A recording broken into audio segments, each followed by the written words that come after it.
Good evening, and welcome to the Roosh Scumpa Show. I don't have to tell you how outraged I am about the fact that Democrats are completely taking over America and shutting Republicans out at both the federal level and in many of our states. This is unacceptable. Investigations should be done to see if there's evidence of vote fraud in some of these elections. But Republicans have won some races, so there's still hope. I have previously reported on a small town in East Texas that was ruled by a leftist, Sandy Smith. She resigned to avoid facing the voters in the next mayoral election, then ran for a place in the Texas State Senate, only to be defeated by Republican Charles Maynard. Also, her position as mayor was taken by a Republican, Wayne Bentley. Ha ha ha. Poor Sandy Smith. Hopefully this is the last we will ever hear from her. Good morning, class. I am Sandy Smith and I will be your history teacher this year.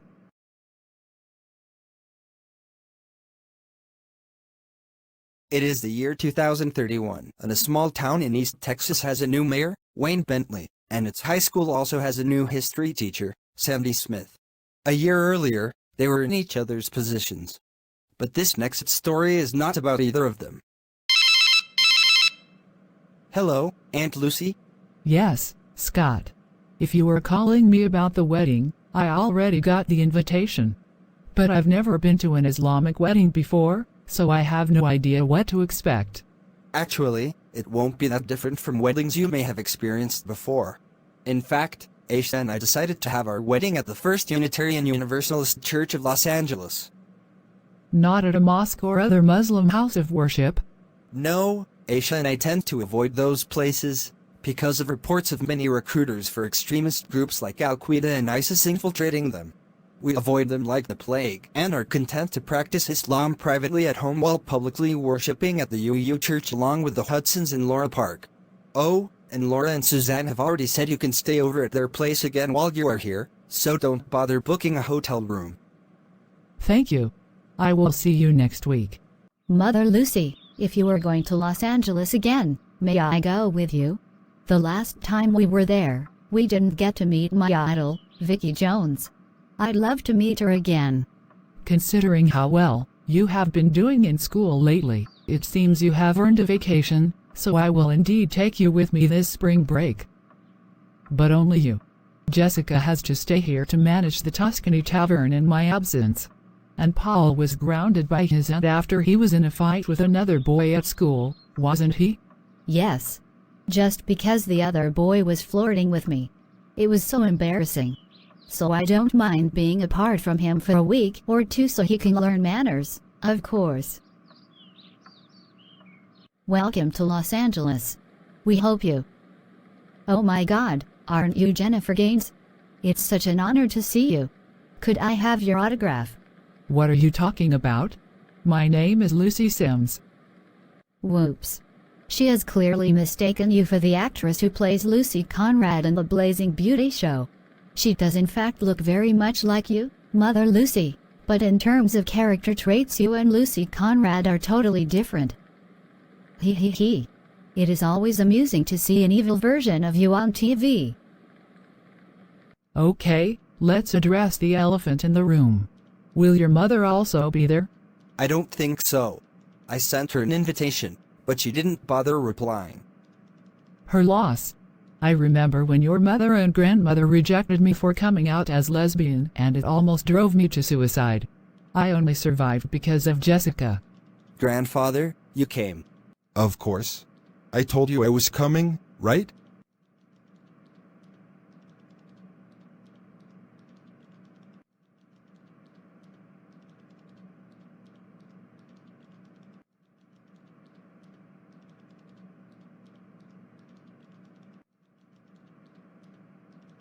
If you don't mind, I'd prefer to just shake hands, since you were practically a stranger to me.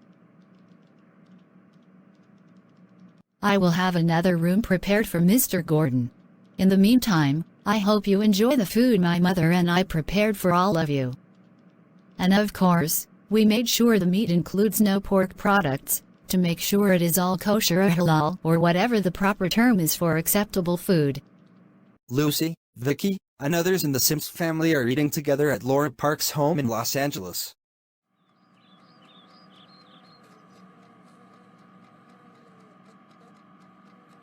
This is excellent.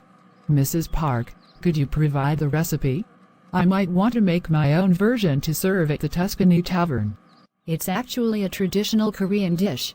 I don't think it would fit in with the other menu items at an Italian restaurant. Well, who says we should only serve Italian food all the time? A little international variety won't hurt. Maybe you can set aside a day once a month for dishes of a specific nationality. This lady at my synagogue serves some amazing food she says was taught to her by her own mother. Traditional Jewish recipes. So you are Jewish?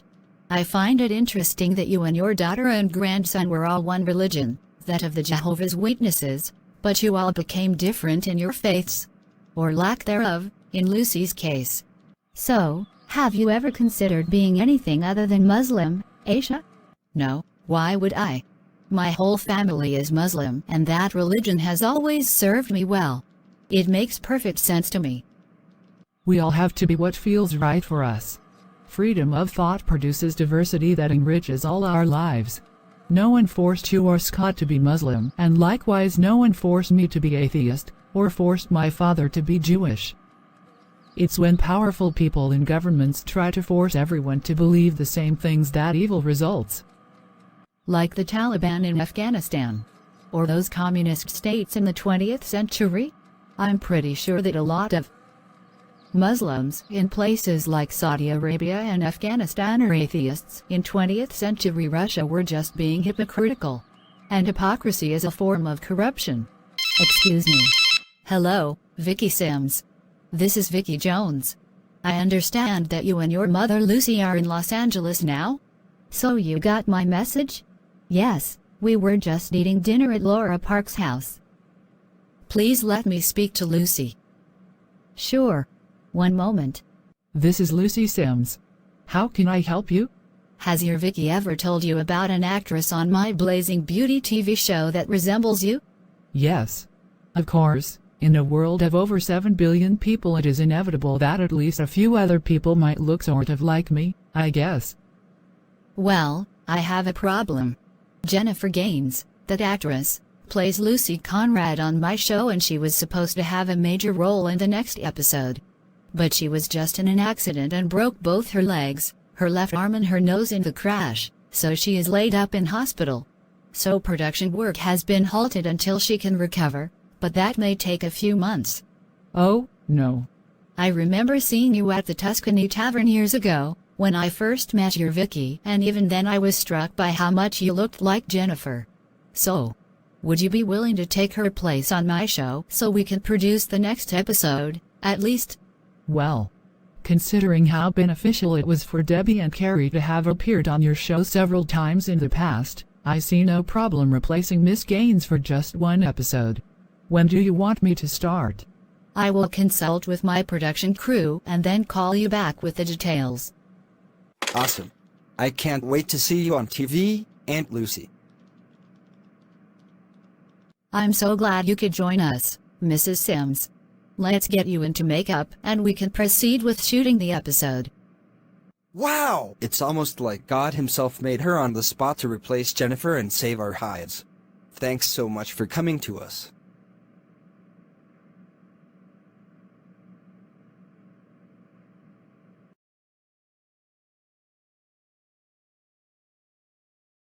And that completes tonight's broadcast. I am Paul Jones. And I am Lucy Conrad. Have a good night. Cut. Well done, both of you. I'm glad it's finally over. I can now leave. Lucy, if you hate being a newscaster so much, why not just quit? I sure won't miss you. For the record, I'm going on a date with a rich guy I met online, so your smart remarks mean nothing to me. Goodbye.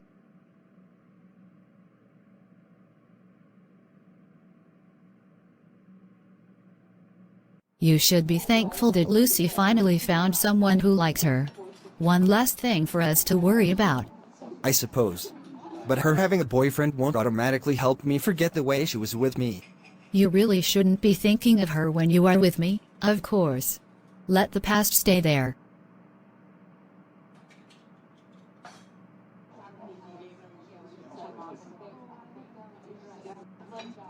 I've never been to this high-class restaurant before, and the food items are so expensive. I'm amazed you would take me here for our first date. As long as you like it and I can afford it, that's fine with me. Welcome to my home.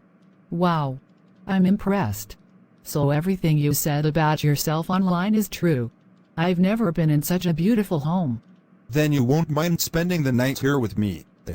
Sorry, but I have to work tomorrow morning, so I must decline.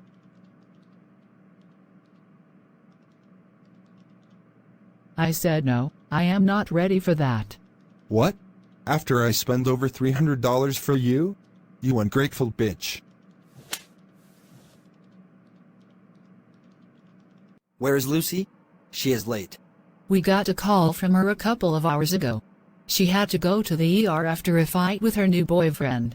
So I will have to take Lucy's place today. Seriously? You don't think she's having a hangover? He beat the crap out of her after she refused to sleep with him. She sent me pics of her black eyes.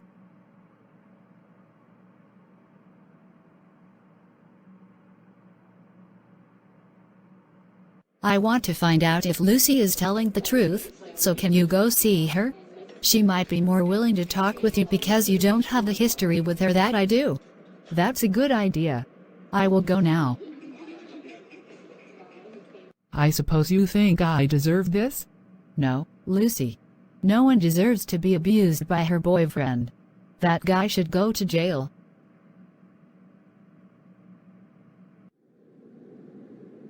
So you are here to arrest that jerk who beat Lucy Conrad? Yes, but he won't open the door. I'm calling for backup. Maybe I can help. Vicky then goes around to a window of the mansion and smashes her way in. Breaking and entering is a crime, young lady. Assault and battery are also crimes, asshole. I'm taking you in.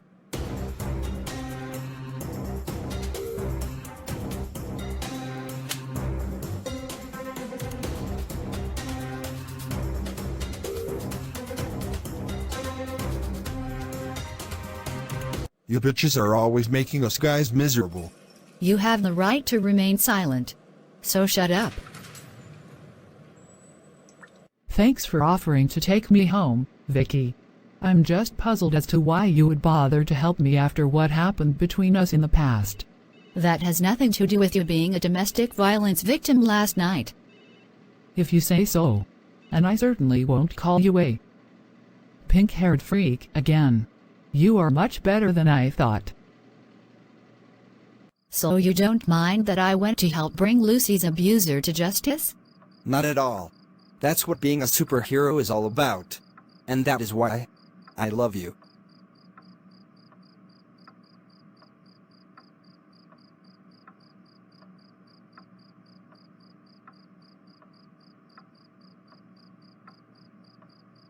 The day of the wedding of Scott Miller and Nation Azar has arrived, and so the Sims family gathers at First Unitarian Universalist Church of Los Angeles for the event.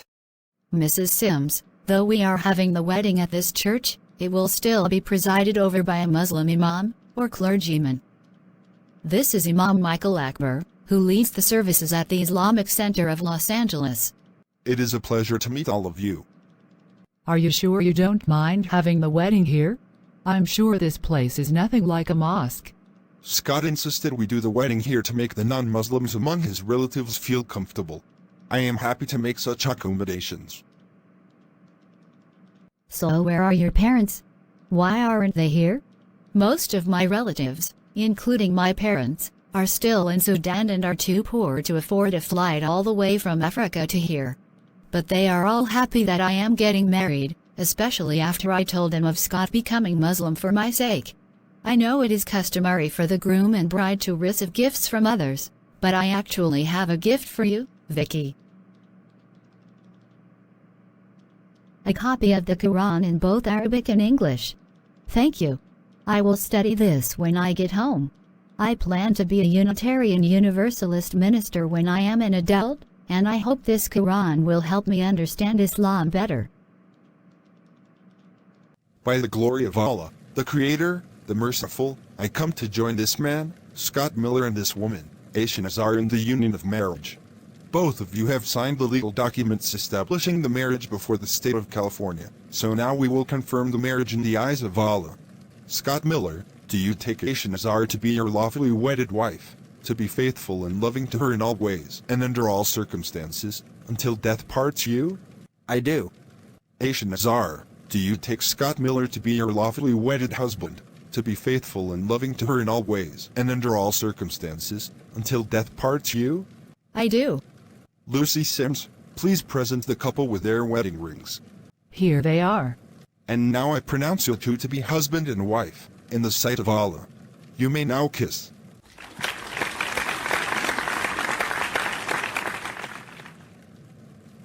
Not what I was expecting.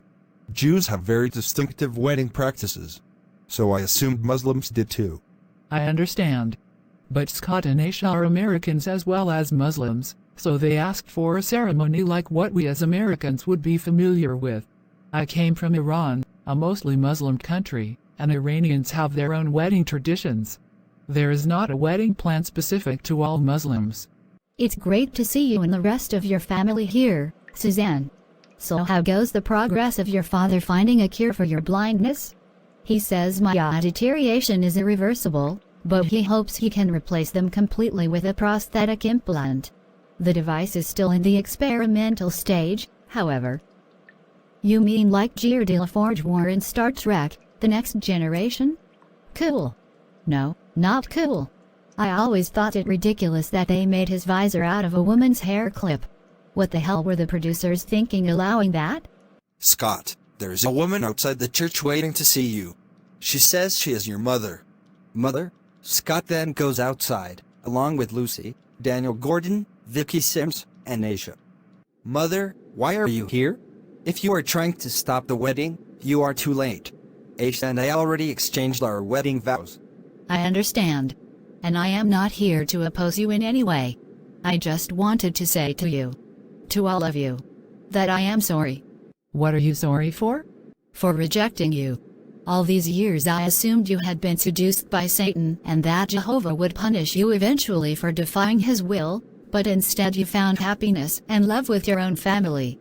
Before you, our father rejected the watchtower. And after you, my son. And somehow, you all have turned out well. It is I who seem to have lost out after all. I was so dedicated to winning others to Jehovah, yet I can't even keep my own family loyal to him. Clearly, I have failed as a daughter, a sister, and a mother. Yes, you certainly failed me as a sister. When you rejected me for being lesbian, I almost died because of you, and I don't think I can forget what you did, not in a million years. The question I have for you now is, how could my being lesbian harm you? Also, how could Scott converting to Islam harm you? It was Jessica who showed me, finally, what true family love was when she introduced me to her parents and brother. They accepted me unconditionally, even as a black person who had just left a cult, and I passed on that same unconditional love to my father and my nephew. Their different religions don't justify rejecting either of them, Victoria. You and our mother were delusional fools. You are right, Lucy, but you can't expect me to just abandon my fellow witnesses. I have so many friends among them, including ones I knew from childhood. I can't stand the thought of being disfellowshipped if I leave. Victoria, if your so-called friends reject you for leaving, then they are not really your friends, are they?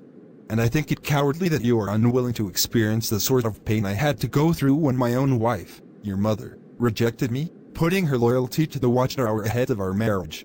Well, I have made my choice, just as you did, so maybe you should respect it. Anyway, I said what I came here to say, so now I will leave.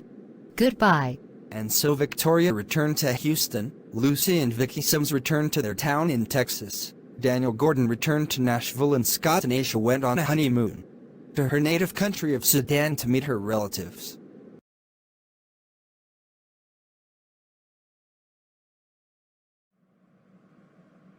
So the policy from now on will be for the hospital to submit a complete audit of all its financial records over the previous year to this office, as well as to the general public, to ensure the integrity of the process is there.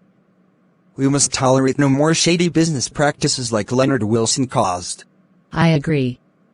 It will take several weeks to complete the process of auditing. Will a month from now be an acceptable deadline? Yes. Proceed with it. Make sure Simon understands the process too. Thanks in advance for your efforts. Officer Kelly, answer the door. Mayor Bentley, I am James Carson, Executive Director of Republicans for Social Responsibility. Yes. I remember you. You were one of my biggest supporters when I ran for mayor last year. Thank you for that. Well, I have to say I am highly disappointed in you. We expected you as mayor to drastically reduce sales taxes and reverse other policies of the previous mayor, Sandy Smith, including firing both the police chief she appointed and firing her daughter-in-law from the police force too. Did I ever say I was going to reverse all her policies? No. I said my main priority was to reduce the town's public debt, which she failed to do. Lowering sales taxes would make things worse, not better. And firing officers just because they served under my predecessor is even more absurd. They worked for this town to protect and serve the people, not me personally. If I wanted to surround myself with yes men, I'd be a fascist, not a responsible leader. I have already looked into the service records of Theodore Root and Carrie Sims, and they both have been consistently ethical and responsible. You should be doing our bidding, Mayor Bentley. If you don't, we will make you regret it. Goodbye! The nerve of that guy, thinking he can just walk in here and make demands of me like that. Are you worried he might cause us trouble? It's possible he only supported you because Ted Anderson wasn't running for mayor. He seems exactly like that type. Now what? Wayne, I just spoke to my son James about the robot he built and gave to me. He says he is willing to sell it to you so it can act as your assistant and bodyguard. You just have to make him an acceptable offer. All right. Let me speak to him. I will give you his number so you may speak with him now. So what are you willing to offer me for the robot? How about $1,000? Way too low. I'd find $3,000 more acceptable. How about $2,000? $2,600. $2,200. And that's my final offer. All right. Mail me the check in that amount. My mother will give you my current address in Denton later. Oh, and how is Penny now? She's doing great. Of course, she has morning sickness, but that is to be expected.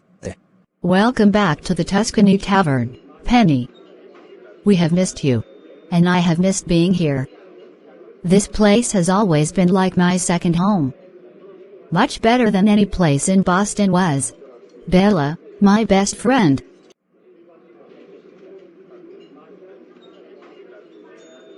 So how is motherhood treating you? It is a constant source of joy. I can't wait until we both have babies. You can come to me at any time for help, Penny. Thanks.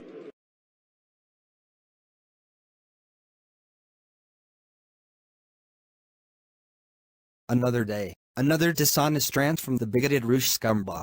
Good evening, and welcome to the Rouge Scumba Show. Tonight, I want to talk about critical race theory, a subversive dogma that originated among leftists, professors in universities and law schools, but is now being introduced in grade school classrooms. Basically, it teaches that whites are by nature oppressors of others, and therefore they must be deprived of power so that other races can advance and gain more political power to compensate for past injustices. But this is nonsense. First, the injustices blacks and other minorities may have suffered in the past are indeed issues of the past. Children living today have nothing to do with anything that happened long ago, so why bother them with it? Second, whites are indeed the majority of this great nation. If we want our society to remain stable and prosperous, then the majority that rules must continue to rule. We can't afford for society to risk falling into chaos just to satisfy a few malcontents who want to overthrow us and take what we already have. and how unreasonable it is to teach white kids as young as 5 or 6 years old to hate their own race or hate their own country because of past issues that are seen as unjust. How absurd can you get? Yeah, that's right, Roosh. We need to fight for our freedom before we lose it to our enemies. Father, are you concerned about this critical race theory being taught in my high school? Should I be? Well, Mr. Scumbaugh also has attacked Sandy Smith, who used to be our town's mayor. And now she is teaching my history class. What? When did this start? In January, after Mr. Bentley became mayor of the town.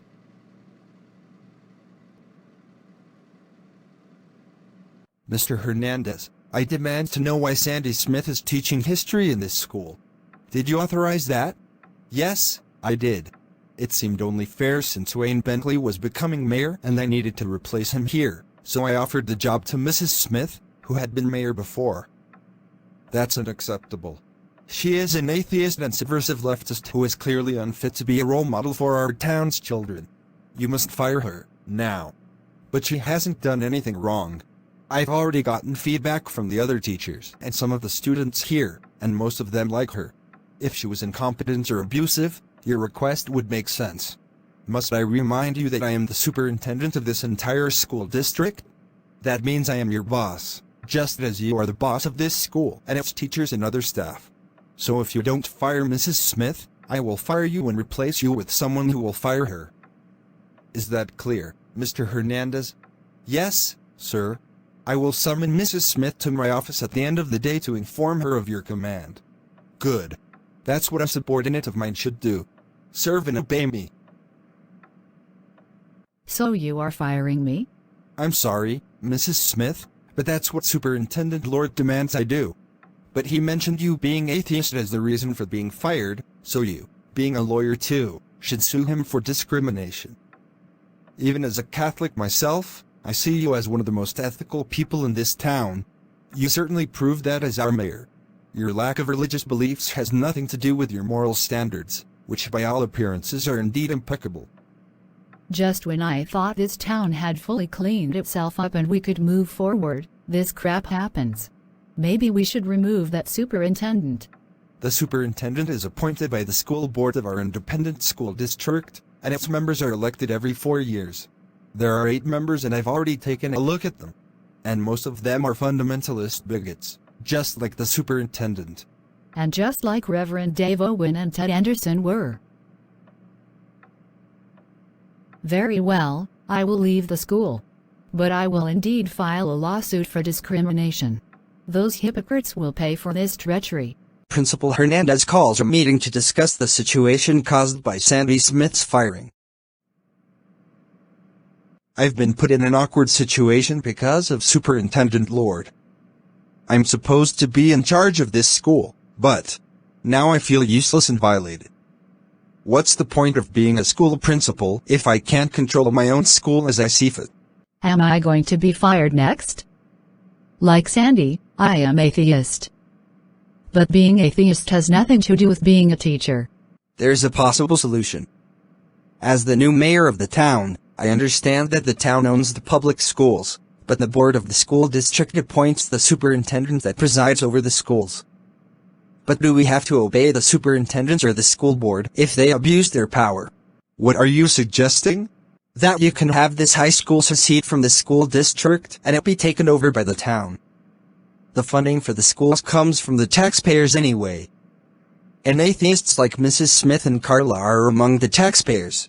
By the way, most of you may remember that just before Mrs. Smith became mayor, the previous mayor, Ted Anderson, tried to sell our schools to the owners of the Christian-aware academies. But Anderson didn't come up with that idea. It originated with a member of the school board, Cindy Everson. She owns stock in the corporation of the Christian-aware academies and serves on its board of directors. How did you find that out? She actually contacted me after I took office to ask if the deal could be resurrected. Apparently because I am Catholic and a Republican, she thought I was no better than Ted Anderson. Am I going to have to leave the Republican Party to prove my commitment to separation of church and state? Note: the President of the United States is played in the next scene by the Dave character model, while his vice president is played by the Paul character model. I'm becoming increasingly worried about the state of our union. While it's true that millions of people have left the Republican Party, those that remain in that party tend to be of its lunatic fringe. Many of them are now openly calling for states to secede from the Union and engage in violent acts to resist the federal government. Much like what those who founded the Confederacy did at the start of the Civil War. How did we get to this point, where an entire political party that once fought to preserve the Union now consists of people that are willing to destroy it? It seems they have been radicalized by media outlets that have become political echo chambers rather than legitimate sources of news. Politics for both the left and the right has become much like religion, even for people who are not deeply religious. So what can we do? If we try to crack down on those people, it will only confirm in the eyes of the right-wing extremists that we are tyrants. Abraham Lincoln must have been considered a tyrant by the Southern rebels. But he did what was necessary to preserve the Union and abolish slavery. Likewise, we must be willing to punish those who reject the principles of law in order for the sake of white supremacy and other forms of bigotry. If we don't fight for our Constitution and our democracy, we have no legitimacy. Principal Hernandez rehires Sandy Smith to be the high school's history teacher after signing a contract with Mayor Wayne Bentley, making him the supervisor of the high school and severing the school's ties with the board of the school district. It's ironic that a year ago, I was Mr. Bentley's boss here and now he is mayor of this town and therefore my boss. But I'd rather take orders from him than that arrogant superintendent. It doesn't matter who is the leader, as long as that leader acts with integrity. Aren't you worried that the school board might sue us over this move? If they are dumb enough to do that, then I will show the court the chat history between me and school board member Everson, showing that she was willing to literally sell out this school to enrich herself and her cronies. I didn't become a teacher to make myself rich, nor should anyone else. We serve this community by helping to bring up the next generation.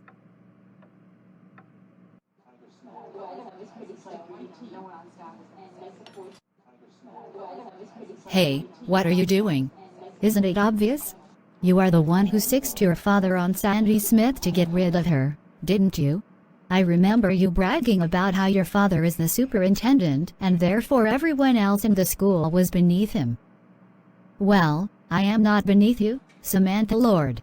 Mrs. Smith will be teaching here again and your father is no longer in charge. And now you are my enemy. Everyone knows what you did and why, so if I were you, I'd be looking for a different school to attend, one still run by your father. Oh, then you might have to move, right? Sucks to be you.